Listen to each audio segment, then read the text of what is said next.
Russia Ukraine യുദ്ധത്തിൽ സമാധാന ഉടമ്പടികൾ വൈകുമെന്ന് സൂചന.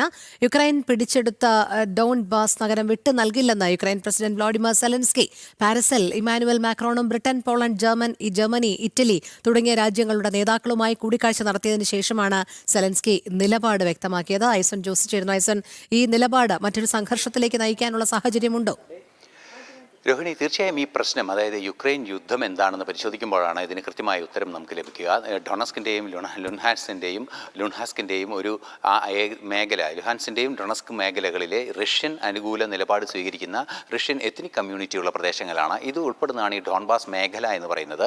ഈ ഡോൺബാസ് മേഖലയിലെ സൈനിക വിന്യാസം അവസാനിപ്പിക്കണം എന്നാവശ്യപ്പെട്ടുകൊണ്ടാണ്, അല്ലെങ്കിൽ ആ ഡോൺബാസ് മേഖലയിലെ ഈ രണ്ട് പ്രവിശ്യകളും അടിയന്തരമായി റഷ്യയെ തന്നെ തിരിച്ചേൽപ്പിക്കണം, അത് നാറ്റോയിൽ അംഗത്വമെടുക്കാനുള്ള യുക്രൈൻ്റെ നീക്കത്തിന് മുന്നോടിയായി തന്നെ അത് നൽകണമെന്ന ഒരു നിലപാടാണ് റഷ്യ സ്വീകരിച്ചത്. അതാണ് ഈ യുദ്ധത്തിലേക്ക് എത്തിച്ച ഒരു സാഹചര്യവും. സ്വാഭാവികമായും ഡോൺബാസ് മേഖലയിൽ വലിയ തോതിലുള്ള സൈനിക വിന്യാസം യുക്രൈൻ്റെ ഭാഗത്തു നിന്ന് ഉണ്ടായിട്ടുണ്ട്. ഇത് പിൻവലിക്കണമെന്നാവശ്യപ്പെട്ടുകൊണ്ടാണ് കഴിഞ്ഞ ദിവസം പോലും ഒരു ആക്രമണത്തിലേക്കുള്ള നീക്കങ്ങളിലേക്ക് റഷ്യ എത്തുകയും ചെയ്തത്. ഈ ഒരു സാഹചര്യമാണ് നിലവിൽ സെലൻസ്കിയുടെ വാക്കുകളിൽ ഒരു പ്രതിസന്ധിയായി ഉയരുന്നത്.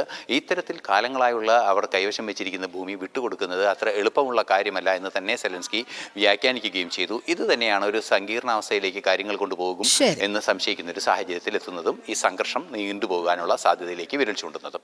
ശരി, ഐസൺ ജോസാണ് വിവരങ്ങൾ നൽകിയത്.